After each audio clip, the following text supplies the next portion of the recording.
அனைவருக்கும் வணக்கம்.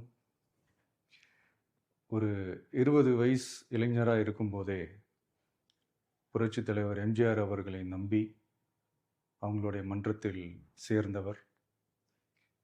அந்த சின்ன வயசுலயே எம்எல்ஏ என்ற ஒரு பெரிய பொறுப்பை ஏற்றவர்.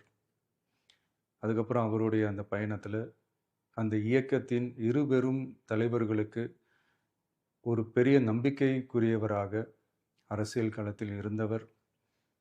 இப்படி 50 வருஷமா ஒரே இயக்கத்தில் இருந்த அண்ணன் செங்கோட்டையன் அவர்கள் இன்னைக்கு அவங்களுடைய அரசியல் அனுபவமும், அவங்களுடைய அந்த அரசியல் களப்பணியும் நம்மளுடைய தமிழக வெற்றி கழகத்திற்கு ஒரு பெரிய உறுதுணையாக இருக்கும் என்ற நம்பிக்கையுடன் இன்னைக்கு அவங்களுக்கும் அவங்களோட இணைந்து பணியாற்ற நம்மளோடு கைகோர்க்கும் அனைவருக்கும் மக்கள் பணியாற்ற வரவேற்கிறேன். நல்லதே நடக்கும், நல்லதே நடக்கும், நல்லது மட்டுமே நடக்கும். வெற்றி நிச்சயம்.